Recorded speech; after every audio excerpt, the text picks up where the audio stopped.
இனி 8 திக்கும் 8 மணி செய்தி தொகுப்பில் இந்நேரத்திற்கான தலைப்புச் செய்திகளை பார்க்கலாம். முதலமைச்சர் விஜய் தலைமையில் இன்று மாலை தவேக கூட்டணி கட்சிகள் கூட்டம். இடைத்தேர்தலை எவ்வாறு எதிர்கொள்வது, கூட்டணிக்கு பெயர் வைப்பது உள்ளிட்ட விவகாரங்கள் குறித்து முதலமைச்சர் விஜய் முக்கிய ஆலோசனை.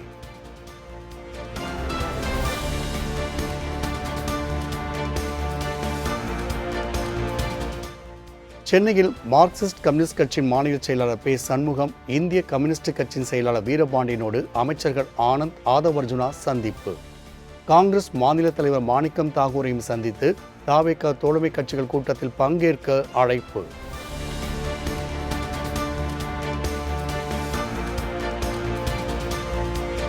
தவேக கூட்டணி கட்சிகள் கூட்டத்தில் காங்கிரஸ், விசிக, ஐயுஎம்எல், மதிமுக பங்கேற்பு. அந்தந்த கட்சி தலைவர்கள் அறிவிப்பு.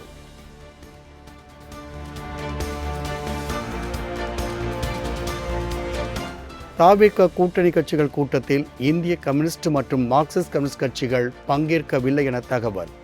இன்று காலை சென்னை தலைமைச் செயலகத்தில் முதலமைச்சர் விஜயை சந்திக்க திட்டம்.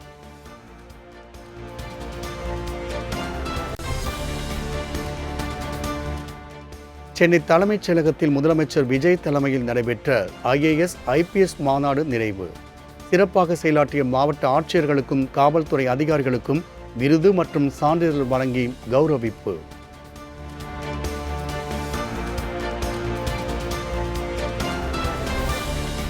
வனத்துறை அதிகாரிகளுடன் முதலமைச்சர் விஜய் முக்கிய ஆலோசனை. சுற்றுச்சூழல், வனத்துறை நிர்வாகம் உள்ளிட்ட விவகாரங்கள் குறித்து கேட்டறிந்ததாக தகவல்.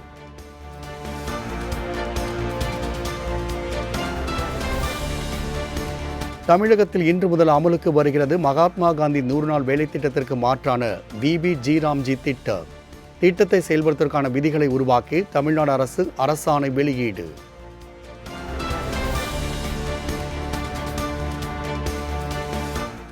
தீயணைப்பு மற்றும் மீட்பு பிரிவு DGP-யாக G. வெங்கட்ராமன் நியமித்து உள்துறை செயலாளர் உத்தரவு. தீயணைப்புத்துறை DGP-யாக இருந்த சீமா அகர்வால் ஓய்வு பெற்றதை அடுத்து வெங்கட்ராமன் நியமனம்.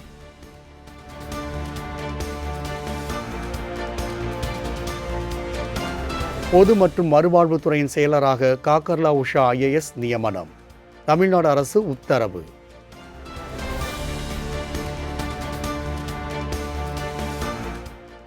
செங்கல்பட்டில் பத்திரிகையாளருக்கும் வைகோவுக்கும் இடையே கடும் வாக்குவாதம். மதிமுக நிர்வாகிகள் செய்தியாளர்களை தாக்க முயன்றதால் பரபரப்பு.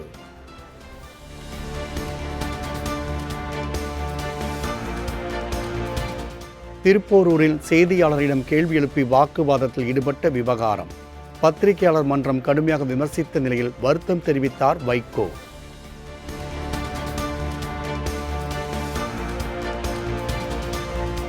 மூன்று மாதத்தில் உள்ளாட்சி தேர்தல், 6 மாதத்தில் இடைத்தேர்தல், 3 ஆண்டுகளின் நாடாளுமன்ற தேர்தல் என எல்லா தேர்தலும் வரும். ஆனால் வெல்லப்போவது யார்? எப்போது வேண்டுமானாலும் தேர்தல் வரலாம் என கடித்த திமுக தலைவர் மு. க. ஸ்டாலினுக்கு மாணிக்கம் தாகூர் மறைமுக பதிலடி.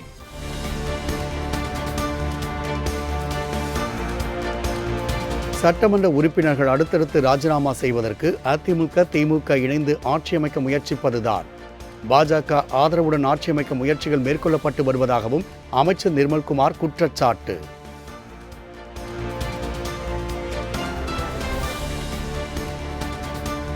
அதிமுக பொதுச் செயலாளர் எடப்பாடி பழனிசாமிக்கு எதிராக முன்னாள் அமைச்சர் SP வேலுமணி மீண்டும் போர்க்கொடி. தன்னுடன் வந்த அனைவருக்கும் உடனடியாக மாவட்ட செயலாளர் பதவி வழங்க வேண்டும் என நிபந்தனை.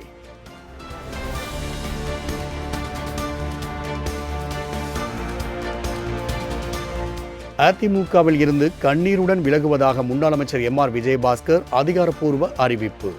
எடப்பாடி பழனிசாமியின் சந்தர்ப்பவாத அரசியலுக்கு நான் பலியாக தயாராக இல்லை என அறிக்கை.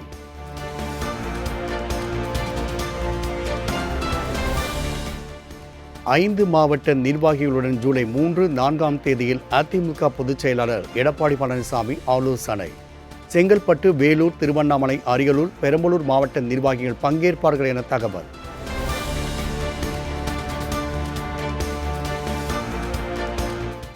தங்கம் தென்னரசு உட்பட 10 பேர் கொண்ட திமுக மறுசீரமைப்பு ஆலோசனை குழுவை அமைத்து திமுக தலைவர் மு. க. ஸ்டாலின் உத்தரவு.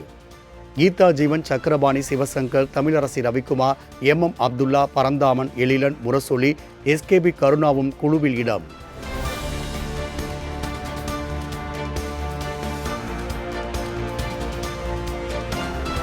தமிழ்நாடு பொறுப்பு ஆளுநர் ஆர்.வி. அர்லேக்கர் இன்று காலை டெல்லி பயணம். தமிழகத்திற்கு முழுநேர ஆளுநராக நியமிக்கப்படலாம் என தகவல் வெளியாகியுள்ள நிலையில் உள்துறை அமைச்சர் அமித்ஷாவை சந்திக்க உள்ளதாக தகவல்.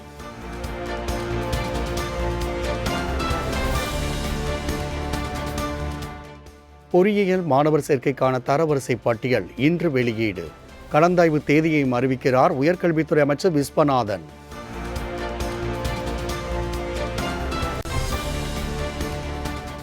லஞ்ச ஒழிப்புத்துறை அதிகாரிகள் மேற்கொண்ட சோதனையில் 40 லட்சம் ரூபாய் ரொக்கம், டிஜிட்டல் ஆவணங்கள் கைப்பற்றப்பட்ட விவகாரம்.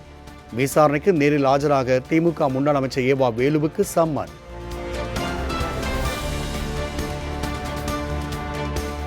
நூறு கோடி ரூபாய் இழப்பீடு கேட்டு அண்ணாமலைக்கு எதிராக தொடர்ந்த வழக்கினை வாபஸ் பெற்றார் திமுக எம்பி டி.ஆர். பாலு. டிஎம்கே ஃபைல்ஸ் என்ற பெயரில் தனக்கு எதிராக அவதூறு பரப்பியதாக கூறி சென்னை சைதாப்பேட்டை நீதிமன்றத்தில் தொடர்ந்த வழக்கு வாபஸ்.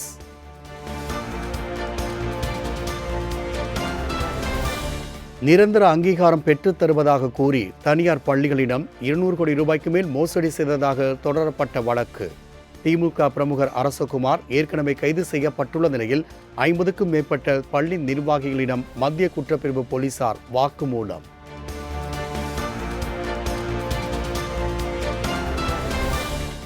கன்னியாகுமரியில் அணுக்கனிம சுரங்கம் அமைப்பதற்கான நில ஒதுக்கீட்டு அனுமதி நீட்டிப்பு.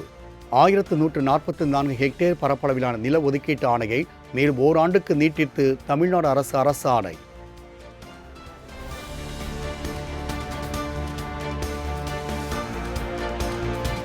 புதிய விதியை அமுல்படுத்தும் வரை சென்னை கால்பந்து சங்கத்திற்கான தேர்தலை நிறுத்தி வைக்க வேண்டும். செயல்பாட்டில் உள்ள 54 கிளப்புகளை விலக்கிவிட்டு தேர்தல் நடத்த கோரி தொடரப்பட்ட வழக்கில் சென்னை உயர்நீதிமன்றம் உத்தரவு.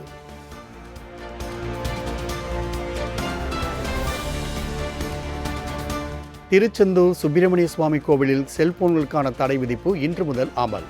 சோதனையின் போது பக்தர்களிடம் கைபேசிகள் கண்டறியப்பட்டால் கைப்பற்றி பாதுகாப்பு வைப்பகங்களில் ஒப்படைக்கப்படும் என அறிவிப்பு.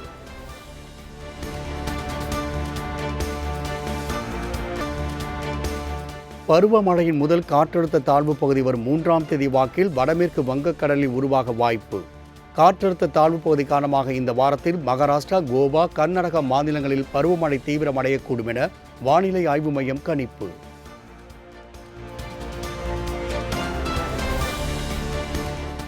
கோவை மாவட்டத்தின் மலைப்பகுதிகள் மற்றும் நீலகிரி, தேனி மாவட்டங்களில் வரும் 3ஆம் தேதி கனமழை பெய்யும்.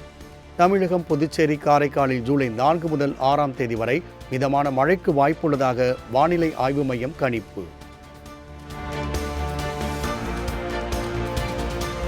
தமிழகத்தில் மதுரை, திருச்சி, கடலூர் உள்ளிட்ட 10 இடங்களில் சதமடித்த வெயில். அதிகபட்சமாக மதுரை விமான நிலையம் பகுதியில் 102.2 டிகிரி ஃபாரன்ஹீட் வெப்பம் பதிவு.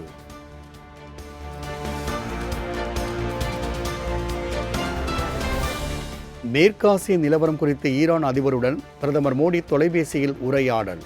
பேச்சுவார்த்தை மூலமே அனைத்து பிரச்சனைகளும் தீர்க்கப்பட வேண்டும், அமைதி, ஸ்திரத்தன்மைக்கான முயற்சிகளை தொடர வேண்டும் என வலியுறுத்தல்.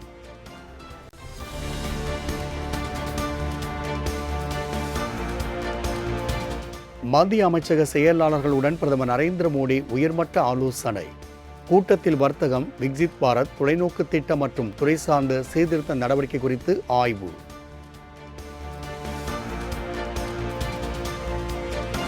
பெட்ரோல், டீசல் விற்பனை மீதான கட்டுப்பாடுகள் இன்று முதல் தளர்வு. மேற்காசிய போர் பதற்றம் குறைந்து வரும் நிலையில் மத்திய பெட்ரோலியத்துறை அமைச்சகம் அறிவிப்பு.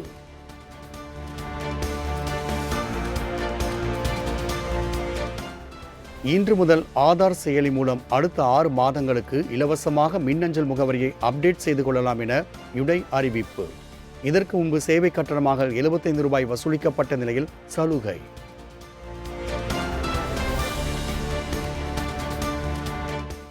டெல்லியில் புதிய மின்சார வாகன கொள்கை இன்று முதல் அமல். இந்த புதிய கொள்கை 2030 மார்ச் மாதம் வரை நடைமுறையில் இருக்கும் என்று அம்மாநில முதலமைச்சர் ரேகா குப்தா அறிவிப்பு.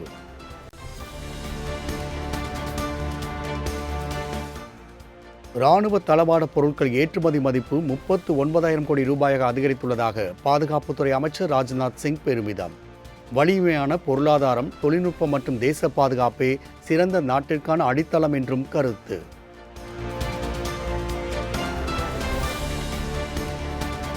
இந்திய ராணுவ தளபதி உபேந்திர திவேதி பதவிக்காலம் நிறைவடைந்ததை அடுத்து பிரியாவிடை கொடுத்த ராணுவ வீரர்கள்.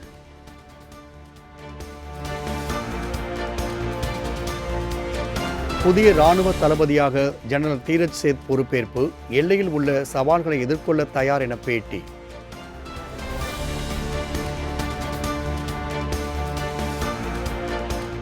ராஜஸ்தானில் தனியார் சொகுசு பேருந்தும் லாரியும் நேருக்கு நேர் மோதி கோர விபத்து. 8 பேர் உயிரிழந்த நிலையில் 15 பேர் படுகாயங்களோடு மருத்துவமனையில் அனுமதி.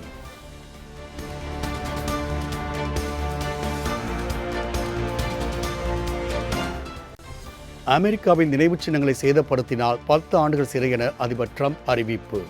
தலைநகர் வாஷிங்டனில் உள்ள சிலைகள், நீரூற்றுகள், நினைவுச் சின்னங்களை பாதுகாப்பு படை உன்னிப்பாக காவல் காப்பதாகவும் தகவல்.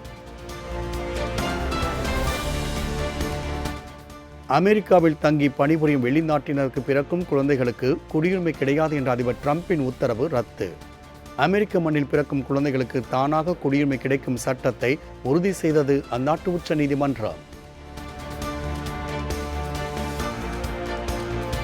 ஃபிஃபா உலகக்கோப்பை கால்பந்து தொடரின் நார்வே அணி அபார வெற்றி. 1-2 என்ற கோல் கணக்கில் ஐவரி கோஸ்டை வீழ்த்தி அசத்த.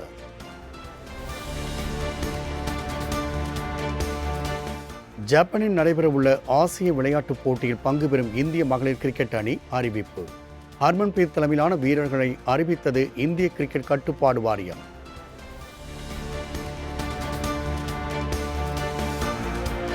மகளிர் T20 உலகக்கோப்பை தொடரின் முதல் அரையிறுதிப் போட்டியில் வெஸ்ட் இண்டீஸை வீழ்த்தி இறுதிப் போட்டிக்கு முன்னேறியது ஆஸ்திரேலியா. 13 ஓவர்கள் இலக்கை எட்டிய ஆஸ்திரேலியா 8வது முறையாக ஃபைனலுக்கு முன்னேறி அசத்த.